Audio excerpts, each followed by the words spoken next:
Welcome to Cool But Rude, a TMNT rewatch podcast. Today we're going to be going over Season 3, Episode 4, The Maltese Hamster. Stay tuned.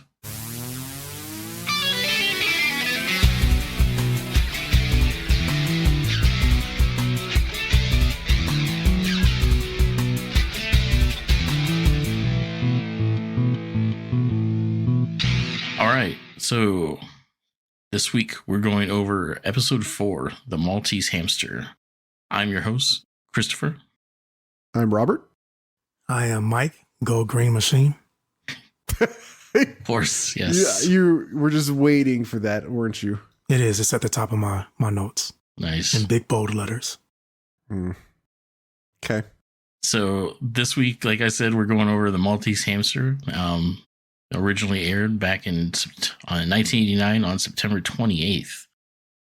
This week we actually are going to try and mix it up a little bit with our format, so we're going to see how it works. If you got any feedback for us, let us know. You can always drop us a line at turtles@coolbutrude.com. Do we want to explain what the new format's going to be, or should we just go into it, like just do it? I say we just do it. Okay, they'll pick up. Yeah, it's not like we're like changing the whole conversation. So but yeah, we're just not going to strictly go through every single part of the episode. Basically, long story short, there you go. We're going to keep it a little bit more casual. See how that goes. But yes, I do have one final thing. It's hilarious that this ended up being the last one. One final person on our power ranking list. Oh my! If you guys are ready, are you ready? Pick a number between 2 and 2. 2. All right. It was Chris's choice. We have Tiffany. I think there's exactly one spot where she belongs.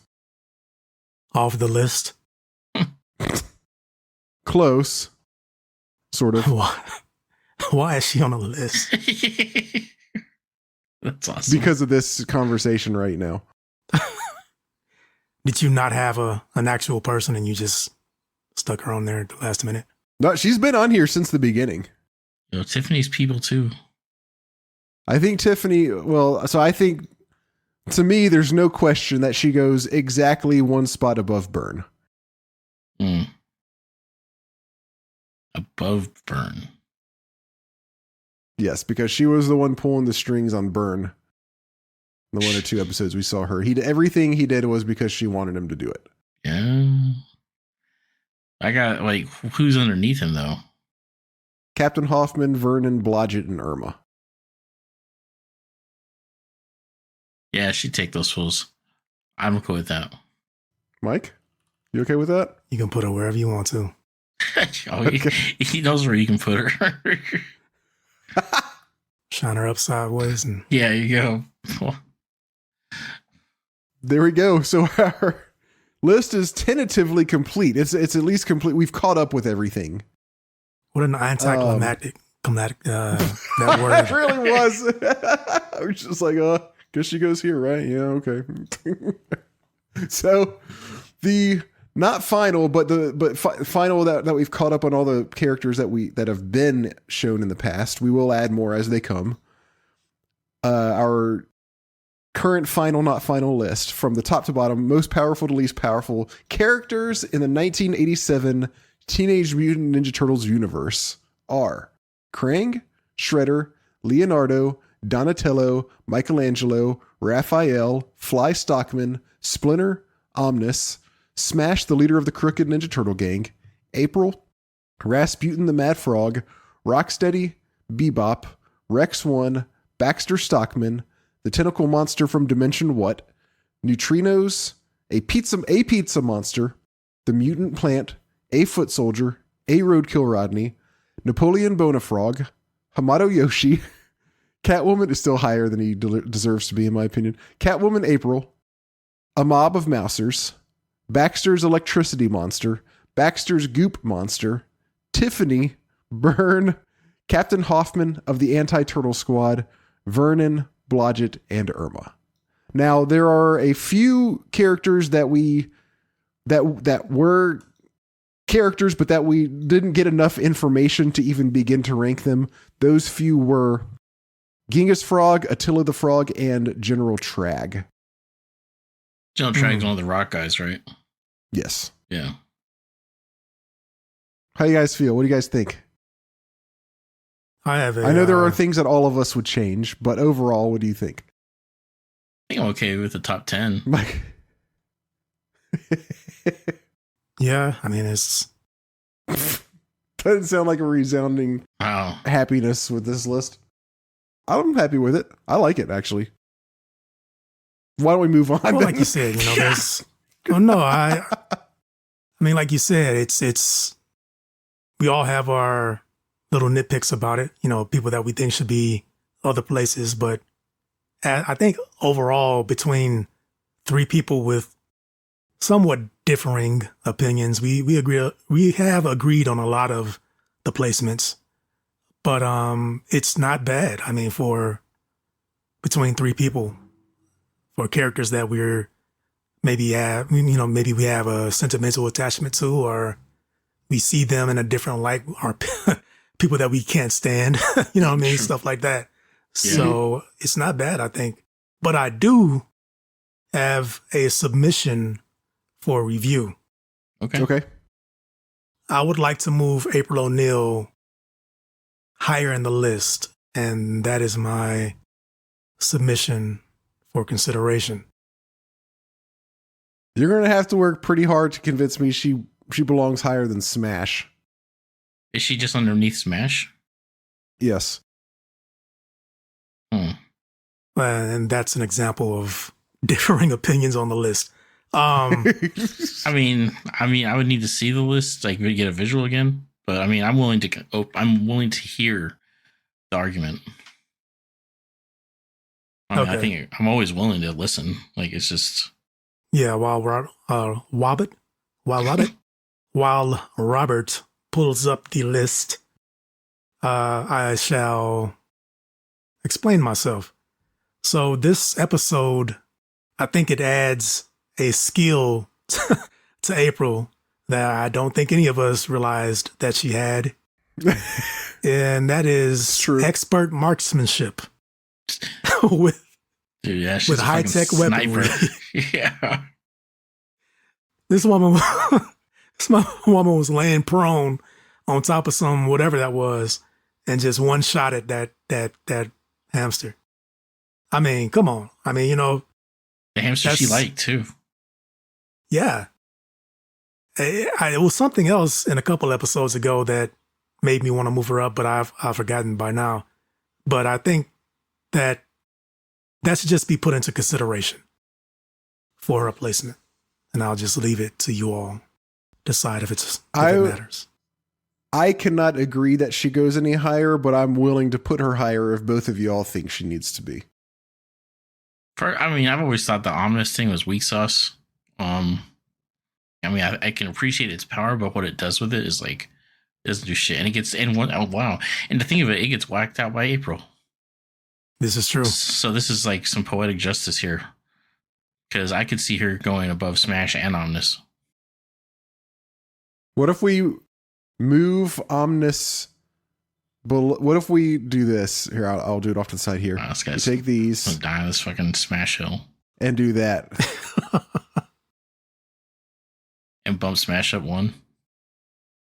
Bump Smash up one, bump April up one, and put Omnis down two. Fair compromise, I guess. I'm not sure why you have such a strong affinity for Smash, but okay. Because he's badass. Omnis Yeah, I'm too. not down with the Smash train. The Smash trade. Oh, that sounds like something the fucking Godfather would say or something.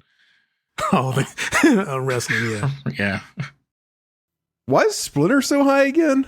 Because he's fucking Splinter. Fucking do his brainwaves. Yeah, but we all hate him. Yeah, but why No, would you two of two us hate him. hates fucking Smash?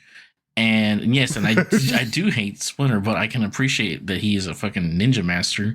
He kicks the shit out of Shredder almost all the time. Oh, that's what it He's was. got ESP some fucking how. And yeah, so he's very capable, and I think that he's earned his number 9 spot or whatever that is. Yeah. And I Okay. mean, I don't hate Smash. I mean, he does have qualities, and he did display whatever, blah, blah, blah, blah, that, I don't think he should be too much further down, but I don't know. I still think he's not a very smart man. He's not very cunning. He got duped out of his dojo. And I think April just has more everything except strength and ninja training or whatever, martial arts training. I think he would fall for April or to April in some kind of way. I think she would be able to manipulate him in some way. And if we were talking about like overall power, I think she would be more powerful than so Smash. you get more done than he could. What if Chris agrees that April should go above Smash? I will do it. Oh, no pressure. If it's 2 versus 1, I will let you guys have that. Yeah, I'll go with that. Yeah, April. Okay. Sorry, Robert. So we just changed this whole like part of the list. So now it's April, then Smash, then Omnis. Look, I'm still sad that Raphael is the shittiest turtle, apparently. He'll probably, I assume he's going to He better post do something to redeem himself because fourth quarter shit, because he is it's getting late in the game for him. Yeah. All right. Yeah. And I mean, Donnie keeps displaying lots of Prowess, moxie and such. Yeah. Yes. Leo better not get lazy on relying on his electro sword shit. Oh, he didn't quite get that to work this episode. Oh, wow. Yeah, he did try to. In a very pathetic attempt. That shit was just stupid watching it. I was just like, oh, wow. Yeah. All right. Well, you guys want to talk about the episode then? Mm-hmm. All right. This episode of Teenage Mutant Ninja Turtles takes on the film noir genre as it opens with the Turtles in trench coats investigating a string of crimes while Donatello Nice. Donatello and Leonardo. While Donatello narrates over the events. A mob is causing trouble in town, mostly by robbing banks with what must be incredibly high-tech equipment. April's instincts tell her that mob boss Tony the Butcher Vivaldi must be behind the crimes. As the Turtles hone in on Vivaldi, he captures them one by one until only Donatello is left. In the meantime, it is revealed that Shredder is ultimately behind this crime wave, providing Vivaldi with advanced equipment so that in return, Vivaldi will find for him the Maltese Hamster, a statue which, inside, contains a secret formula for a superfuel developed by a Maltese scientist. Vivaldi is unable to find the statue, however, because coincidentally, April purchased it earlier in the episode. For some reason, this causes it to be immune to the superconducting magnet set to antique mode that Shredder gives Vivaldi to attract all antiques in a 50-mile radius. Eventually, Donatello meets Shredder and Vivaldi at the docks to trade the Maltese Hamster for his brothers and Splinter. Shredder tries double-crossing the Turtles, but Donatello is able to save them regardless. Shredder, Bebop, and Rocksteady escape in their Duro module, but the Turtles tie up Vivaldi and his gang and leave them for the police. Curtains. Yeah, he did. They did use curtains in this, didn't they? Yeah. I don't know. I like this one. I like the whole noir thing with the whole like Donnie doing his Bogart kind of impersonation. Narration. Yeah. What did you think overall, Mike? It was great. It was a fun episode. And it was pretty funny too. Had some good comedy in it. Mm-hmm.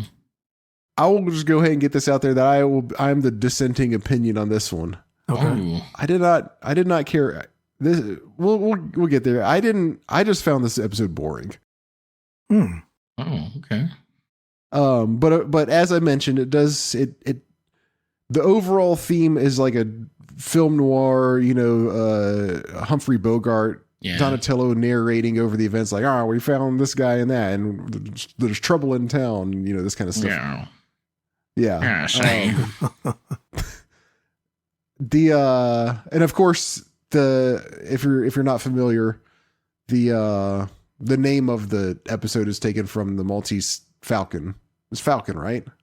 Yes. Yes, thank you. Maltese Falcon, which is a Humphrey Bogart movie. Oh, wow. Okay. That makes a lot of sense. They even make a reference to, because early on, Donatello's doing his narration, but the thing is, he's not doing it in his head. He's doing the entire episode. He's like doing it out loud. That's a good point. That's a good point. So it's like all the other turtles are like, dude, shut up. Like, what are you doing? Right. And like Raphael at one point calls him like, shut up, Sam Spudhead. And that's actually a reference to Sam Spade, who was Humphrey Bogart's character in the Maltese Falcon. Oh, is that right? Okay. Yeah. I remember that part, and I was like, who is that a reference to? Because I didn't remember the character's name. But yeah, the Maltese Falcon is a classic, not only a classic film noir, but a classic example of a movie with a MacGuffin, which is like a big object that's a huge important thing to the characters, but it doesn't really it doesn't really matter. It could be anything. Like all it's used for is just to kind of help the plot go on. Yes. Like the briefcase in Pulp Fiction. Exactly. I never knew what a MacGuffin was. McGuffin. Is it Gruffin or Guffin? It's Guffin. Guffin. Don't get it confused with McGruff. Yeah. The crime dog. Yeah. Crime dog. So setup wise, I was like, okay, let's see where this goes. I was interested. I mean, it kind of seems like it's like every pop culture TV show at some point does a film noir episode. It seems like Star Trek did it about 100 times. Yes. And I don't mind giving it a shot. It just didn't really work out for me. We'll kind of talk more about that later. But so April is kind of basically April's their like go-to for, which makes sense. Like, what do you think's going on, April? Because she supposedly knows a lot about all the goings on around town. Oh, and let me back up. I love how when they break it, it shows nobody knows how they're breaking in and stuff, but it shows like the viewer a quick cut scene of Vivaldi and his gang breaking in places and stealing money out of the safes and stuff from banks. They don't just steal the money out of the safes; they vacuum it up with like a vacuum gun. Oh yeah, classic cartoon comedy. Which is like 100% pointless, but why not? I think that was meant to show like, oh, they're using such high tech stuff. It's just a damn vacuum, literally just sucking up the cash. I mean, I can see that being an easier way to. That'd be clutch, yeah. Instead of carrying like a duffel bag or trying to, grab it all. Yeah. Exactly. You're saying carrying a vacuum cleaner is easier than carrying a duffel bag? Well, getting it into the duffel bag at least. And who knows? It might be some kind of high-tech vacuum cleaner that turns into a duffel. Maybe it like teleports the money like to its destination. There you go. That's true. Maybe it does. I was trying to think of something. Maybe it does. You're right. That'd be awesome. It like washes it too. Get it because it's like a vacuum cleaner. Yes. Or it transmorphs the weight to like nothingness. Yeah, there you go. Yeah. There I go.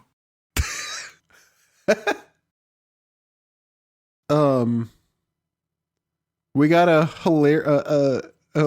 hilarious in retrospect line. April's telling the turtles about Vivaldi. It must be this mob guy. Who's behind it. Blah blah blah. And they're trying to figure out where to find him. Yes. She tells him that his favorite hangout is a nightclub called the Meat Rack. Yeah. There it is. Based on that, I was looking forward to this episode. I was like, ooh. Don't remind me of Scottsdale. There's meat racks. That's not what I was thinking of. But it basically is. It turns out to be like it's a nightclub where there's actual kind of like dry, meat. How they hang it to do? Is it drying? It's an actual butcher. Curing. Yeah. Curing. Yeah, meat. But it's also got like escorts and stuff, and it's all these like skeezy ass looking people. Yes. And so they eventually go to What did you guys think of the antique shop scene? The one where Michelangelo finds his like Louis XIV pizza maker. Yeah, and the guy is just going to sell it to him for $12. I thought that was amazing. I feel like I thought April was being a cheap ass too, because she's like, you can't hook a boy up 15 cents. Like Michelangelo obviously wants this, and he just needs 15 cents, and you just like sit there and like tough shit, dude, and walk away. Yeah, yeah. Come on, April. Yeah, help him out. I mean, or even in any of the other turtles. Yeah, exactly. Ain't nobody have a quarter. Yeah, exactly. I mean, what's up? This bro had to find his shit in the gutter. Yeah, and it's like not like this wouldn't benefit all the other turtles either. Like, damn well they're gonna eat his like antique pizza. Of course. Yeah, that's a good point. I do want to say that I remembered that antique pizza scene, just that specific object. Oh, really? Yeah, somehow I remember that out of everything. It's so funny how the most random things stick out in your memory. Like I told you that one episode where Gravity gets all fucked up. I remembered Rocksteady's socks. Oh my gosh! Right. Yeah. It's just random memories. Mm-hmm. And it's weird because you would think that I would remember what happens to Donnie later on when he gets jacked up by the building, under the rubble. That was tight. Because that's like, oh, wait a minute. Donnie might actually be dead. One of the turtles is actually possibly, in peril. Done in, yeah. But I didn't remember that. Who's he with? He's with not April, Splinter and Leo.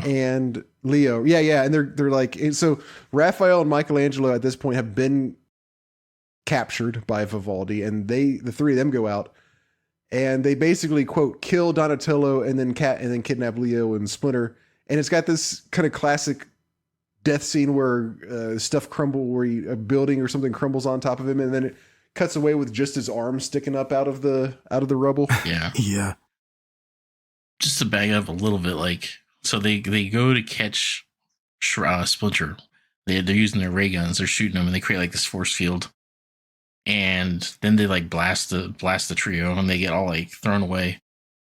Splinter's like trying to like hide behind a trash can, and he tells them to like go. I'll draw their fire, and he like runs like he's like geriatric rat. Like how fast is he gonna run? And he like just moves a few steps, and they catch his ass with their ray gun. Like it wraps around them like their abductor gun. He didn't get very far. He's like, I'll draw their fire. It takes 2 steps to get captured. Yeah. I was like, okay. And then Leo's dumbass, he's like, no, Master Splinter. And I appreciate it. He's trying to save his master. It's like his dad. But he runs over there and he does this old, like, I'm going to fight electricity with my sword move. Except he hits it and it wraps him up next. That shit don't gel. They're probably like, it's not working this time. So that's 2. Like, Splinter has to yell at Donatello, who's been disarmed, and he's still trying to, like, sit there and figure out what to do. And Splinter's just like, run, Donatello, that's an order. And he's just like, run, damn it. Like, get out of here, save yourself. And he literally says, like, save yourself. And they get kidnapped, and Donatello's running away. He does this, like, run down the street. And I'm like, oh, okay, he's going to get away or something. He can, like, regroup. And then this fool, like, blasts this building next to him and, like, takes his ass out. It's so tight looking. Like, yeah, it's like, this looks bad. Like, and Donatello's all fucked up. He's like buried under a building. All these other guys got kidnapped. It's like, this is a rough scene. Like, I'm liking this part because it's like, I like when the good guys get on the ropes sometime. Yeah. I also like how they drew him. Did you see how they drew him limping?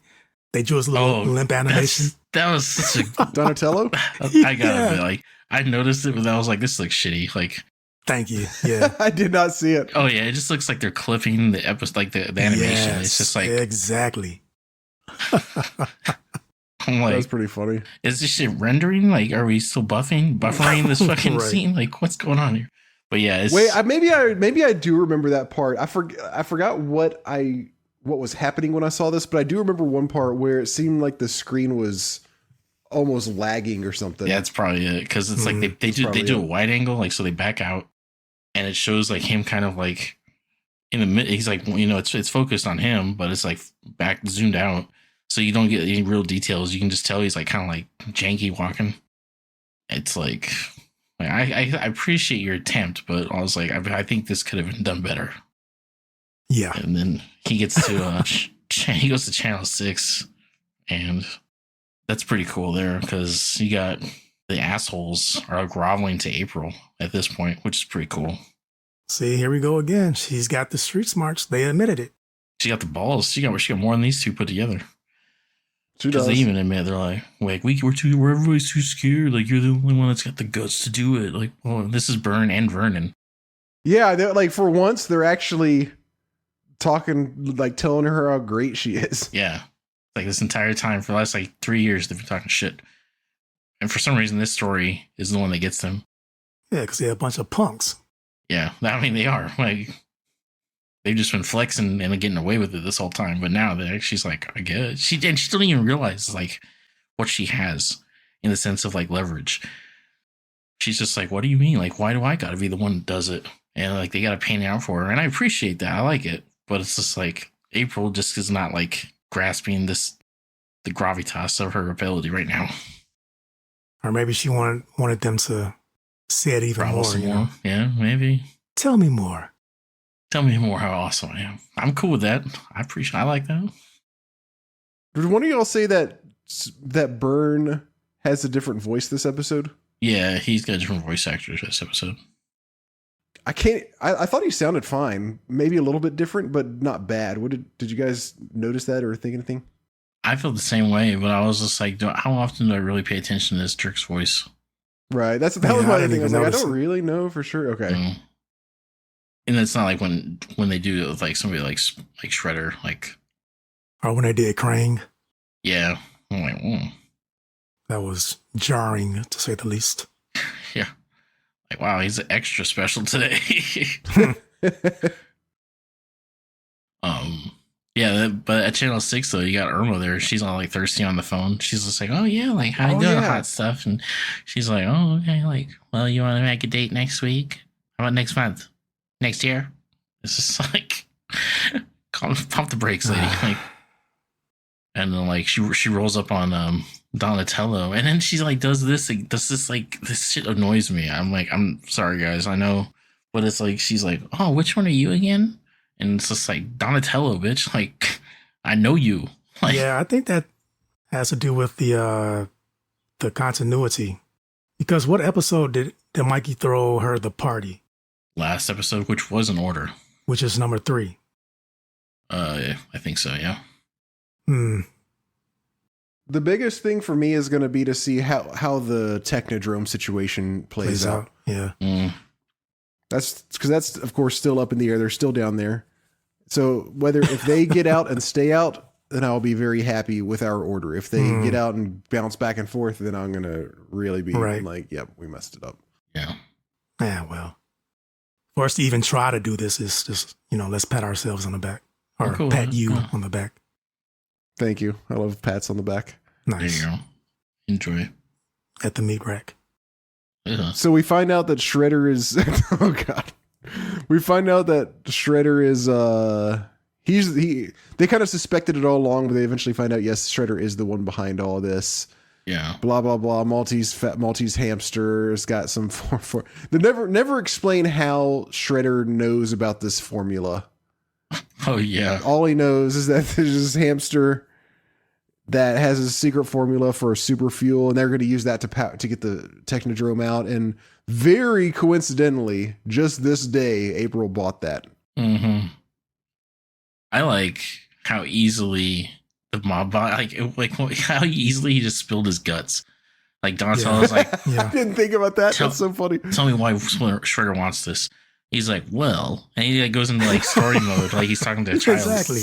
I was like, wait, are we for real with this? Like I thought he was going to be like how to look out for himself. I thought this Bob Boss was gonna be like a smart ass. He's like, well, you go like jump off a bridge or something.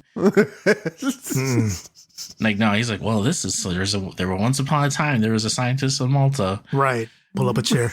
And I was just like, wow, all right, cool. Yeah. That's easy. It was a little while before this scene, but like that weird ass cop they encountered in the street. Oh, what was up with that? That was so funny. That was so random. Like, so yeah, so let's set it up. He didn't even look like a cop. He looked like another PI. It's April and Donatello, right?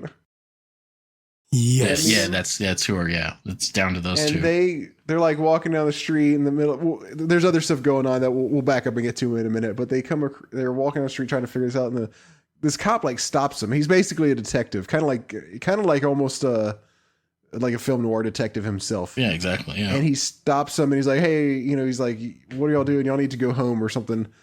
And they start talking to him and they convince him to, what is it that happens exactly? They convince him to let them kind of like go on and keep doing what they're doing. Because he saw Donatello was green and then his whole tone changed.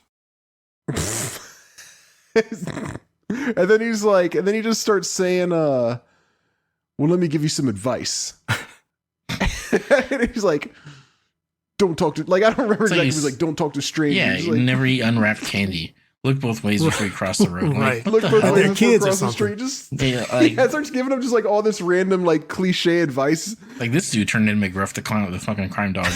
Well, it was Take weird. a bite out of crime. Yeah, I was just like, he's dressed exactly like him. I don't know. It was an odd And they're like scene. walking off, and he's still yelling these just kind of golden rule things at him. Yeah, Yeah, exactly. this was a weird scene in a weird episode. Like Yeah. it was just like, I was like, wow, yeah, this really stood out. Like, okay, It did. Yeah. Another weird thing was shortly after this, so they go to the meat rack, and then eventually they get some more voiceover from Donatello, and he says like, I knew this, I knew that, I knew, but most of all, I knew it was time for a break.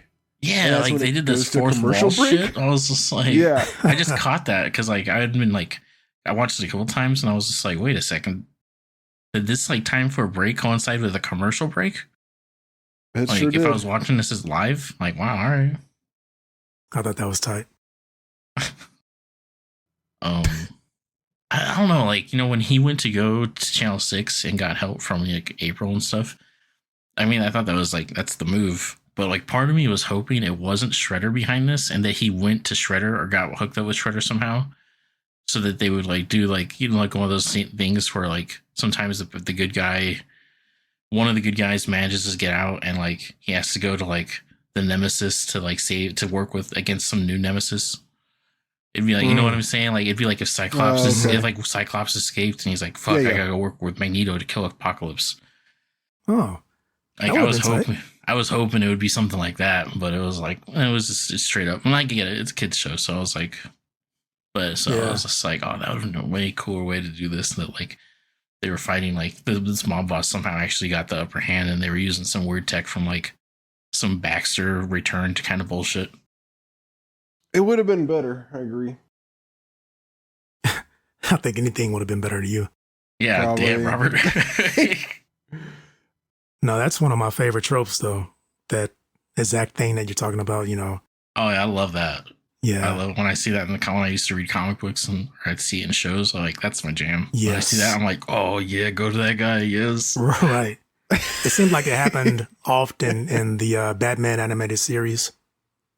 So I remember him working with. Oh man, Yeah. Y'all remember that? Should I watch? No, but should I watch that? That just reminds me I need to watch it. The '90s Batman animated series You've Yes. not seen it? with Kevin Conroy, definitely, dude. Yeah, 100%.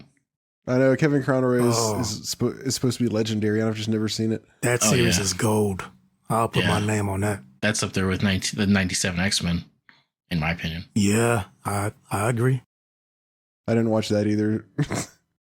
Wow. Well, at least you got Turtles. Week after week, Robert, Just you're hanging on by. you can't even say like age. Great. Like you're not like that. You're almost. I think you might be the same age as Mike, and you're not that much older than I am. So it's not like some massive generational gap. So I don't know what you were doing. I was watching He-Man and Ninja Turtles. That shit was off by the time these shows started. I was too old. Too old. Quote. Too cool. Okay, that's fine. You're too busy Did y'all watch- telling on your sister.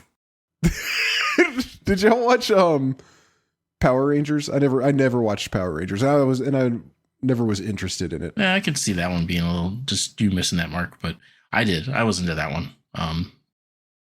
Yeah. Did you stay into the end? I stayed until the original cast left. Oh wow, okay. I didn't. I when Trini Zach and Jason left, I left.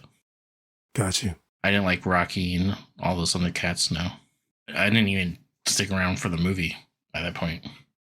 So I just saw like the trailers and that catchy earworm of a song. It's like, uh-oh, we're in trouble. I don't remember that. Yeah, I fell off after the Green Ranger arc. Oh, okay. So he stuck around a little longer. There's an arc. Oh, yeah, where they introduced him. It surprises me that that show had any arc of any sort. Man, that junk was awesome during its time. That specific arc, that was all everybody talked about. That was like little kids soap opera, bro. Like, it was so good. Yeah, it was fire. And then when he came back, everybody's like, "Oh my god!" Yeah, it was cool.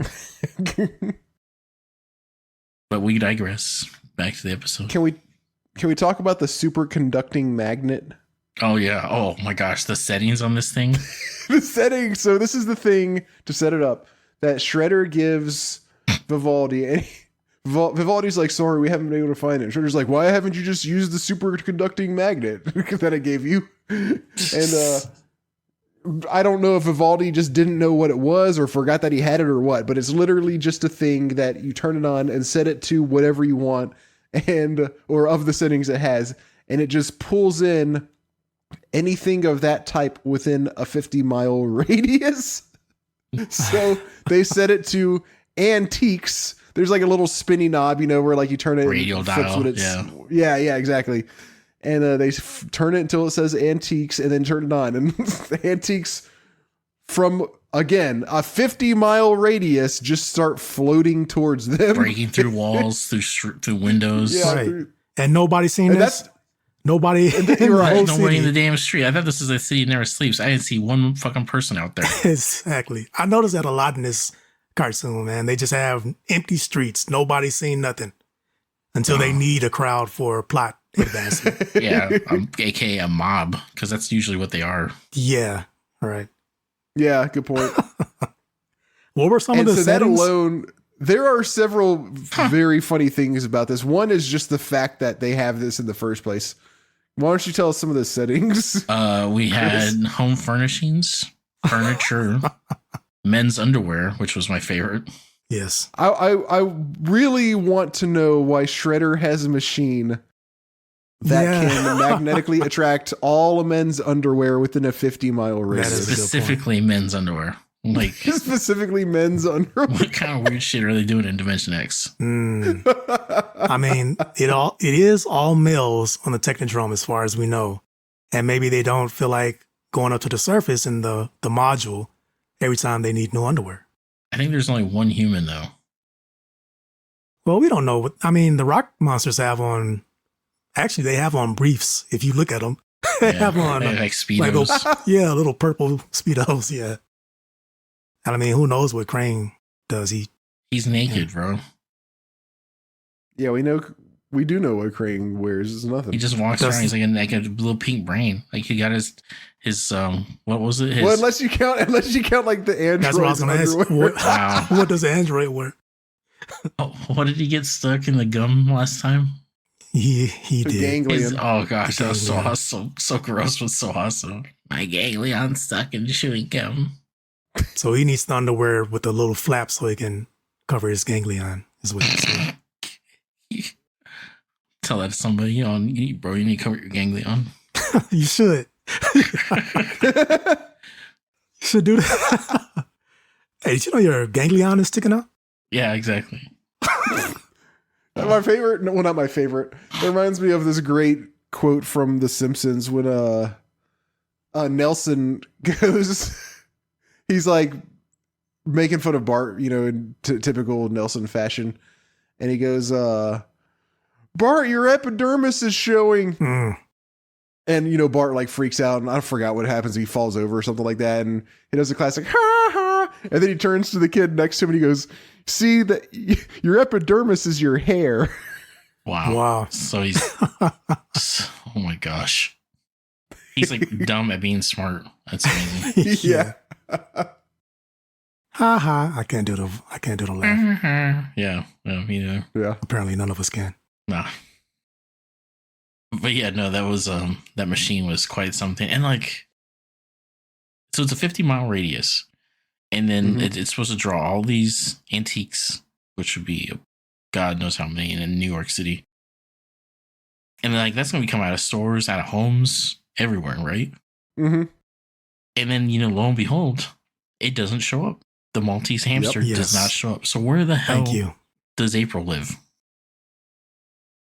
Yeah, that was a very big hole in the plot because later they show so when she bought the Maltese hamster, she asked if they could have it delivered to her apartment, and the guy was like, "Sure." And he has this he's got this delivery boy, and he's like, "Hey, take this over to her apartment or whatever." And so later on, after they activate the superconducting magnet and it doesn't show up, and Shredder's mad because they don't have it and all this and that. A little bit after that, April is at her apartment and the guy shows up and delivers it to her. Yep. And it's never explained. I was wondering if there was going to be some kind of explanation. Like, I was like, are they going to say, like, maybe because it is wrapped up, and I thought they were going to try to pull some bullshit like, oh, it's the paper that it was wrapped up in blocked the magnetic field. But no, they don't even say anything like that. He's just like, here you go. Yeah. And they don't ever say anything about why it's impervious to this machine that catches every other damn antique. Yeah, like you said, through walls, 50 miles away, all this. And I mean, if it is outside of the 50-mile radius, my dude was on a bike. So he's like Lance Armstrong. Good point. For real. Yeah. Thank you for bringing it up. That I was wondering that same thing. I'm like, is it because, I guess to go with you, Robert, another one of their lame excuses, is it because it was in motion and everything else was sitting stationary? What kind of stuff are they going to pull? Frankly, I'm glad they didn't even try, because nothing they would have said would have jived. Yeah. I'd be like, don't even, just let me shake my head. Yeah. Also, I love the whole premise of this scientist made a super fuel, wrote it inside the statue. Why? And then it was just like, go out into the world. Like, I guess he sold it or something. Like, well, no, he didn't. He didn't know he died. Like, yeah, I mean, it was just sitting there next to his dead ass body.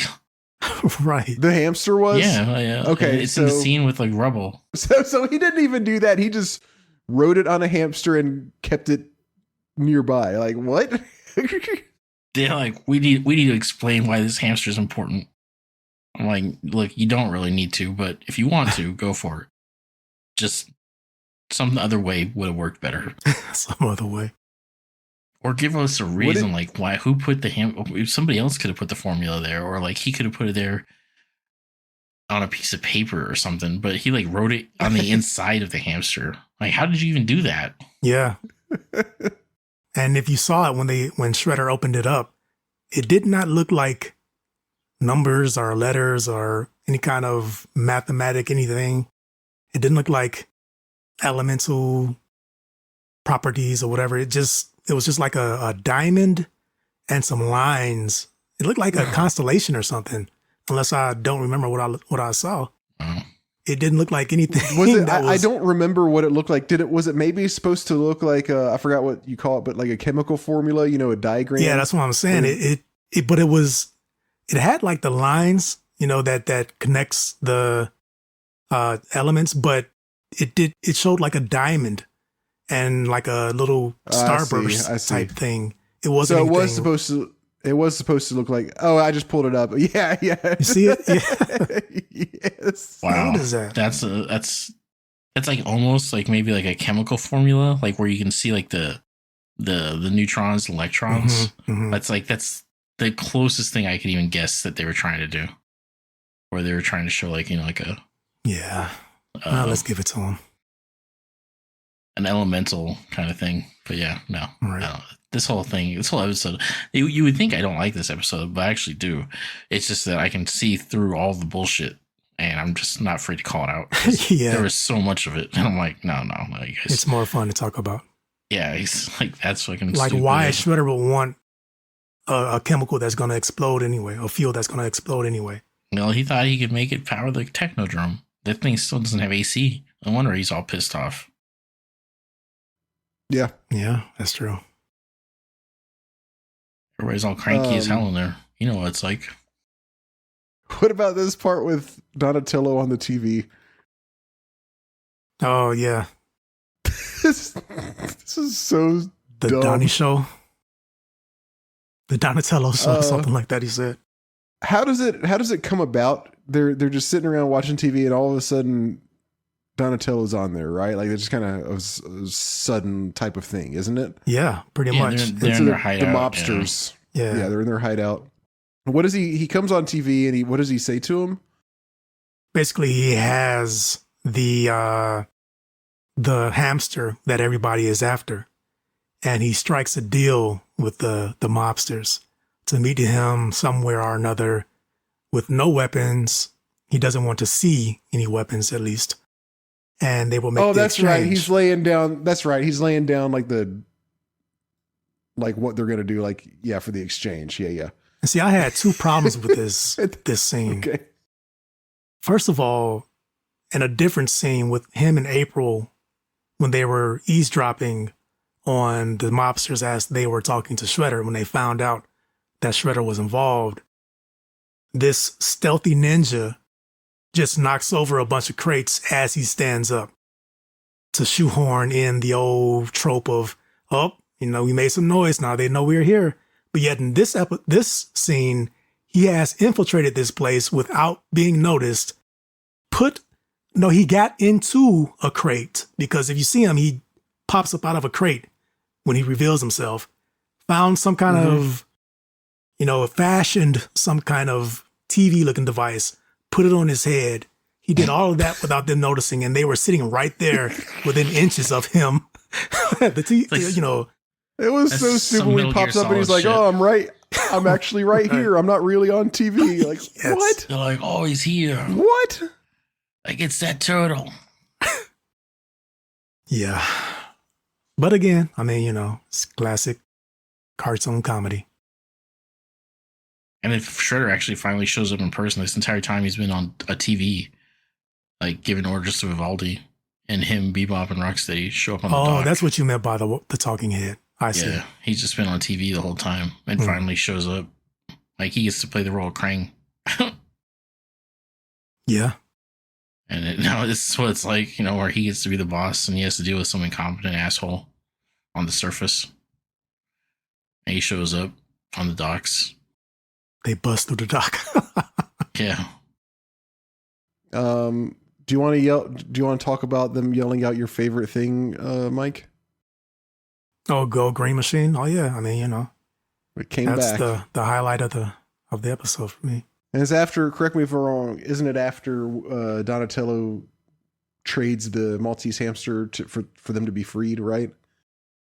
Yeah, that's toward the end after Shredder and Co.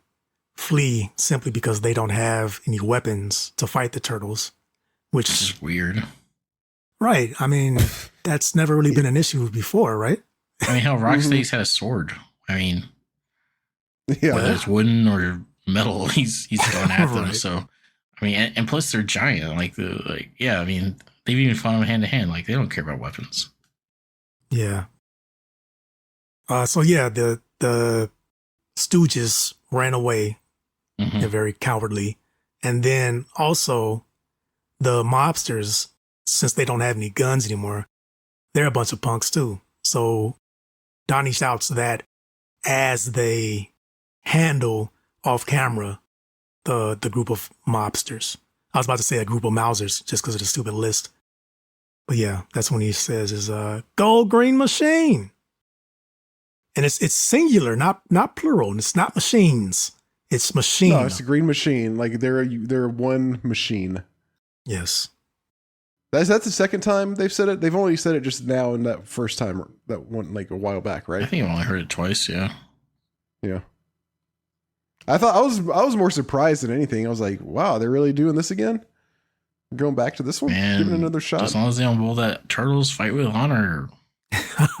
Which I don't know. I almost like that one better than No, Go Green Machine. not me at least. So I'll take Well, it. I hate it less. I'll say. We should have a power ranking of the Turtle phrases. catchphrases. Yeah. Catchphrases. Are those the only two? Is power ranking with two things? No, Yeah, it's turtle power. Turtle power. That's Turtle the power. classic. Oh, okay. Okay. Yeah. Have they done Heroes in a Half Show? No, they haven't No. nailed that out. That'd be awesome. That's my favorite. Heroes in a half shell. That would be pretty good. Turtle power works too. Turtle power's good. I'll never complain about that. No. Well, what else we got this episode? Anything else stand out to you guys? That's about it. I mean, I think that was kind of it for me too. just Donatello still talking out loud, even at the end when he reunites with his family. They're like, put a sock in it. And then like it's like he literally did it and he's still talking, which I was like, Right. Shut up, Donatello. Like, I just took that as him being a smart butt. yeah. When we put a sock in it, I'll just talk like I have a sock in my mouth.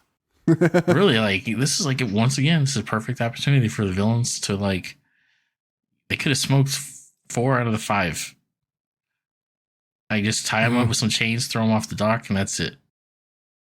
But Yeah, but then they wouldn't have the leverage for getting the hamster.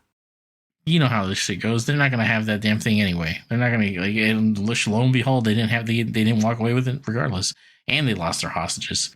So one of these days, Shredder just needs to make a point like, I'm gonna do this, but it's really gonna be about this, and I'm gonna do this. But then again, he always does some shit where he's like gets distracted, or Krang lets them go. Yeah, Crane.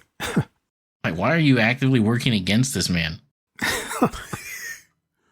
We'll never know. He's like your goon. You sent him out here to do this. What the fuck? Like, but yeah, So is it time then? Is it time to rate? rate it Well, up. Yeah, I got one more thing Okay. that I wanted to throw out there. And I don't know if this is whatever, but I was wondering if this episode was the inspiration for the Don, the undercover turtle action figure. Because I could see that. I could definitely see it. Right. Even though I think we've done this costume before, but this is like very Don centric. we've done this exactly. That's the point there. I think is what kind of makes it stand out, because he's the one that is doing the narrating. He's really into the detective, role play or whatever. And none of the other turtles had this figure. I mean, they've had some since, but Yep. this was You're right. 1990 and the episode was 1989. So I don't know. I just thought that might have been kind of a connection there. The origin of an action figure seems kind of cool. Oh no, That's yeah, cool. the actual episode it came from, because like Mhm. with these kind of cartoons, I think it was Playmates that was making them. They would just crank out whatever fucking kooky kind of costume or action figure they could have. Yes. Whatever character, and so, but to see them actually maybe have a source of like, inspiration, I think that's cool. I like it. Yep. I'm gonna give this one, I think, 7. It's a pretty solid 7 for me. It didn't have like too much action really, and it was just not a ton of comedy, but I like the theme. It was a nice change for me, and it was cool just like to see, the turtles get picked off one by one, and one of them has to end up saving the day, and it's Donatello.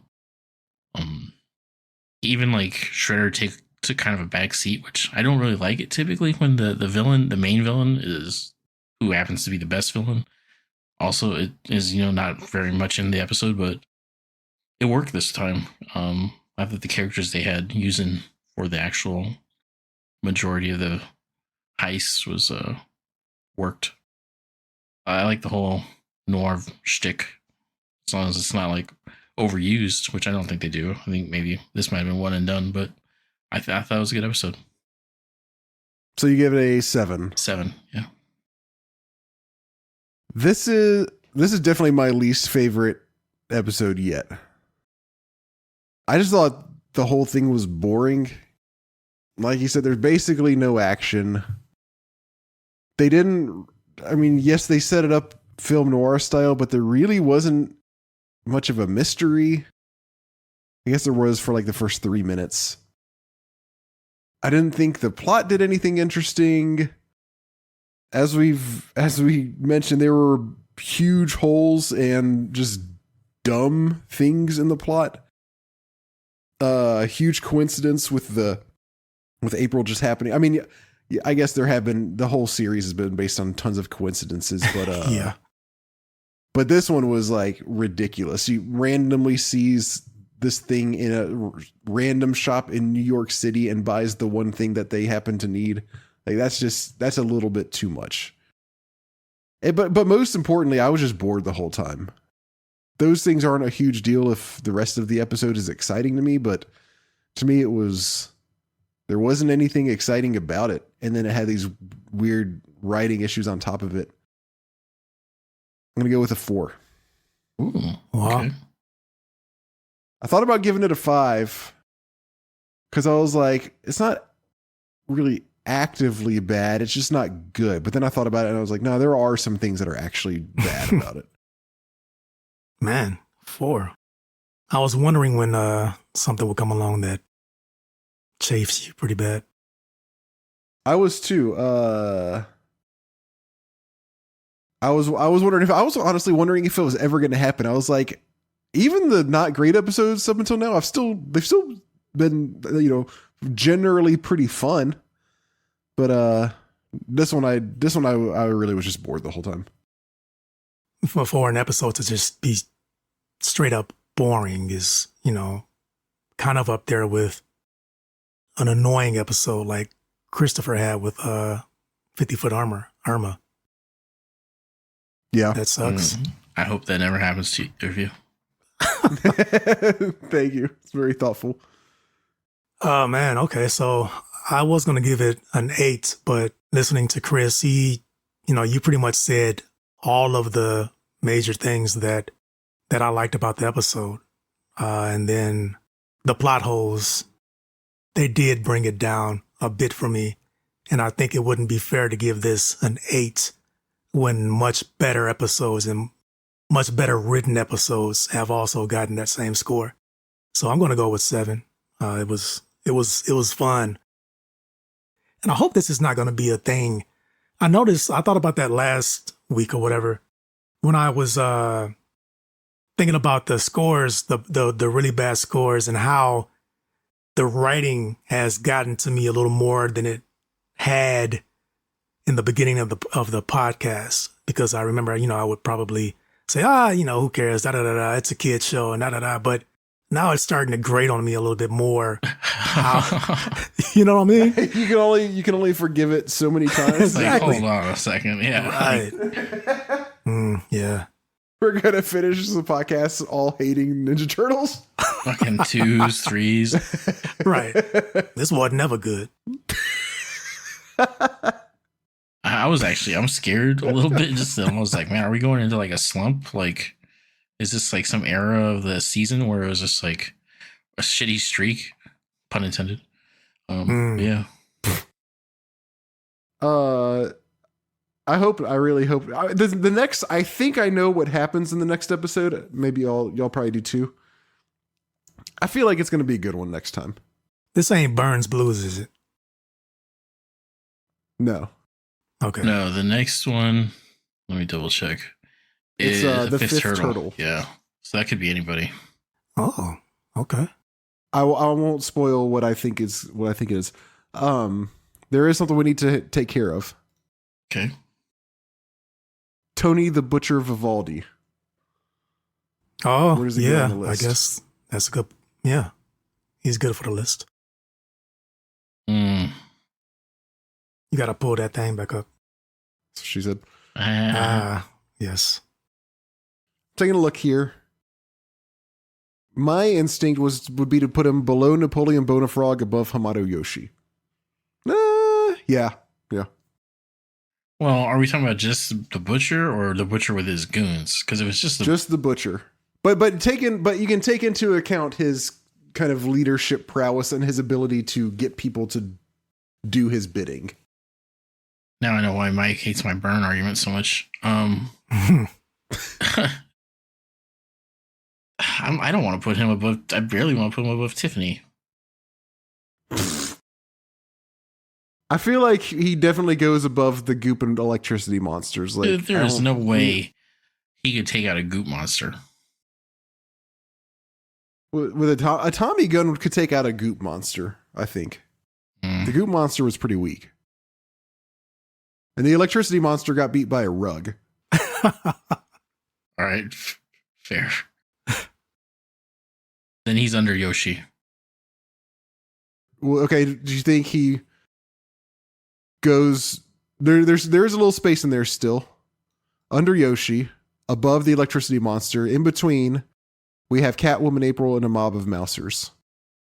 No, because if you're talking about he's got like a gun or he's got like the weapons that he had this episode, he could smoke the mousers. Okay. If he has the guns that he had this episode, he should be much higher because he was besting the turtles despite all of their effort. I think we let him have his Tommy gun, but not Shredder's guns. Not the Shredder's guns. Okay. He also was winning because he had goons. Like, give him the resources that he would have on a typical day. Typical day. Yeah, he ain't getting. I don't see him getting higher than Catwoman April. Do you think he goes below Catwoman April? Does his day-to-day resources include guns?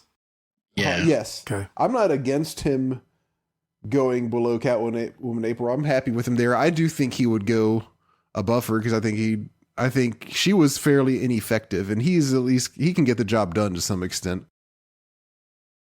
I'd put him under Yoshi. Leave it there. Mike, what are your thoughts? With his guns and his goons, I just keep thinking about how they ran away. They were very cowardly without their guns. But when they did have, even though we aren't talking about Shredder's weapons, when they had weapons, they were full of moxie and confidence and doing whatever they Big wanted. Balls, yeah. Right. And he had to have some kind of renown for April. Donnie is the one that said, oh, the butcher, you're talking about the butcher. And Shredder to seek him out or, hire him or whatever the deal was. I am going to put him with his guns and his goons. Oof, you guys aren't going to like this. Under the neutrinos. Ooh. Whoa. Damn, bumping him up a few notches. All of the people below him, I think, first of all, the bullets would shred. And that includes a roadkill Rodney. Foot soldier, they're just machines. You know anyway. what? I kind of see what you're saying. Yeah, like you're right. With his guns and his goons, Right. he's actually he's actually fairly powerful. So I was just putting him above Catwoman April as just himself with a Tommy gun. And now if you're including his goons, then that makes more sense. So is that the criteria? I think maybe I've been kind of flip-flopping on it myself, but I think he does get his goons. We'll go back to what I said. He gets whatever he normally has. So not Shredder's stuff, but his own normal resources. Yeah. Then I'm cool with under the neutrinos. Okay. I think that's a good spot. So we do think the neutrinos would take him out. I think so. Well, again, that's not the question as we've established, but just to make sure we do agree the neutrinos are more powerful. I agree. I think so. Now that we're all actually talking about the same thing, this is like this has got to be one of the first unanimous decisions that we've had, really, right? Besides, aside from somebody just giving in. Yeah, this is actually where we actually kind of fell, where it was like, oh, okay, that makes sense. Instead of like convincing or conceding.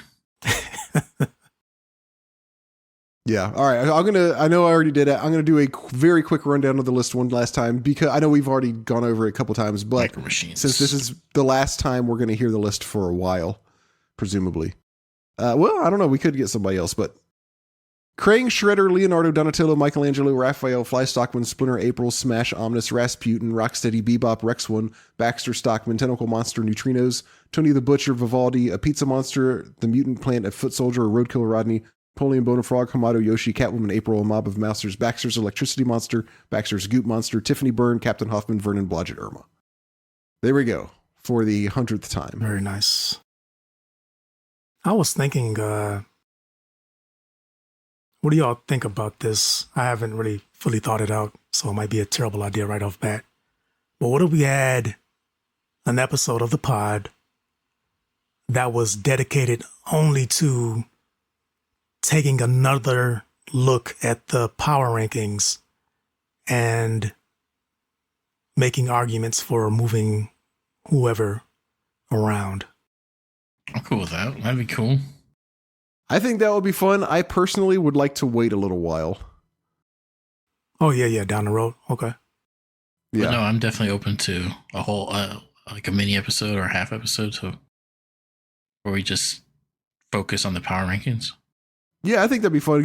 Let this kind of sit for a while, and then we kind of revisit with fresh brains and Opinions. Yeah, that's cool. Cool. Speaking of different things, when do you guys want to do The Last Ronin? I know we've talked about it. Oh my God. I just, for some reason, I can't bring myself to sit down and read. I don't know what's wrong with me. I look at it every day. Okay. It's just sitting on my desk and it's just like, I need to read that, but it's always that but that gets me. The butt gets me Yeah, Yeah. nice. at the meat rack. Awesome. Yeah, I'm open to it whenever. I mean, I gotta read it, but yeah, just whenever Mike's up for it, I guess, and then just say it. No, It's all up to you. Y'all Mike. set the date and that'll force me to read it. Then I'll have to read it. All right. Yeah. Excellent. Let's see. Then we need to go back to another video game, Okay. like for our next non-episode. Yeah. At that point. Yeah. No, that's cool. I've always been wanting to do the tournament fighters, We could do that one. We could do TMNT tournament because fighters. I've never played it. So Okay. There's so many. We need to do that for sure. We definitely need to do the NES game. We definitely need to no, we do don't. some of the arcade games. But no, yeah, the TMNT arcade one, the original NES, the Turtles in Time, of course. Turtles in Time is my favorite beat 'em up game. 100% my favorite turtle game. I can't say beat 'em up game, but it's definitely my favorite turtle game. Oh, nice. You both have that. Probably mine too. Yeah. Cool. And those are all in that. This is like perfect. Cowabunga They're collection. they're all in the Cowabunga collection. Yeah. Yes. I mean, hell, I may have spoken too soon, because that recent one, Shredder's Revenge, was pretty damn cool. It's very good. I do think I like Turtles in Time a little bit better. I think I probably do, only because of the animation. I think I prefer that style of drawing to Shredder's Revenge. I don't hate it. Yeah. I mean, it works for me. It looks good. But I think I prefer more traditional, like, proportions. Nice. I mean, down the line, we could even do a ranking of the games. Damn. Then the movies, or, Oh, yeah. Then we rank every episode best to worst. And we rank every pizza. Wow. Crickets. You got to eat the pizzas to rank them. You're like, I'll pass on Yeah, that. no, something's best left unsaid. For real. Oh, hey, there was a pizza mentioned in Yes. this one, but Thank they you. I didn't forgot. bring it out. What are we gonna do about that? It's the liverwurst.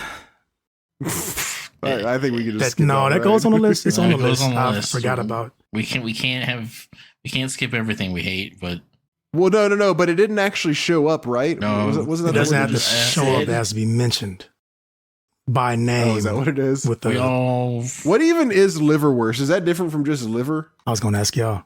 I don't know. I just know I've seen it in the store, and it's like kind of like this. It's a Sausage. made from. Well, It's that- like this really? gray meat. It's weird looking. Okay. It looks kind of like bologna, and I'm hoping. I highly I'm hoping doubt we this. don't I'm have to eat hoping- this goddamn thing. There you go. That's all. But if it's a sort of really sausage, you know what I mean? Yeah. It could be good unless it's just straight up nasty. I mean, you have sausage on pizza. Wise words. Just trying to be optimistic. You can get it. Look, here's this. You can get it in a can. Oh wait, no, that's a spread. Oh, that's liverwurst spread. Is it Underwood? No, it's got some. Oh yeah, it is. Yeah. They make good like potted meat, like deviled ham kind of stuff, but I've never tried that. I just found a Reddit post where somebody says liverwurst is the best sandwich meat.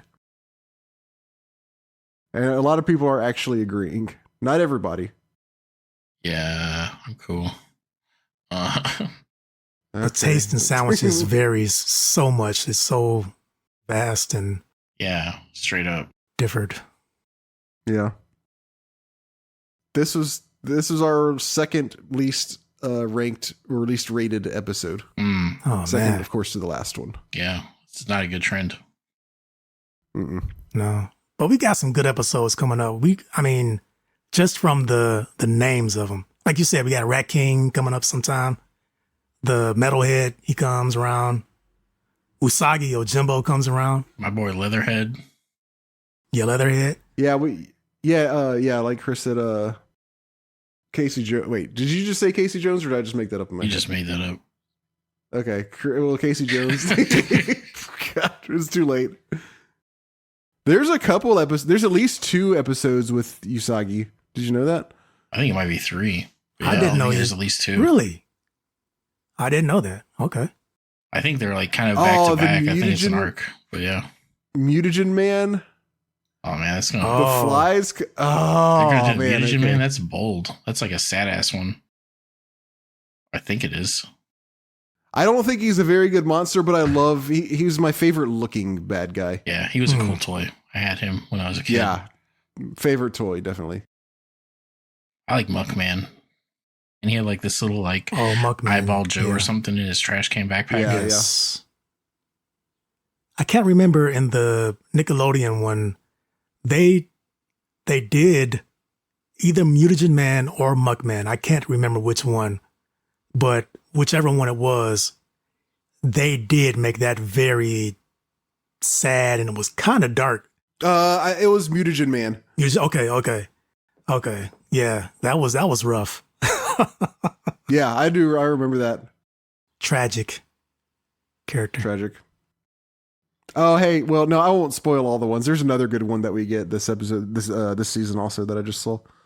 Wait, who is it? Leatherhead. Oh yeah, that's the one I did say that you thought I didn't say when you Yeah, said I said Casey. right. Oh, is that what you Yeah. said? Okay. I think it's time for Robert to go too. Yeah, I think so. we're all just tapped. Yeah. It's been awesome. So next week we're going to be covering episode 10 of season 3, The Fifth Turtle. Have a good one, guys.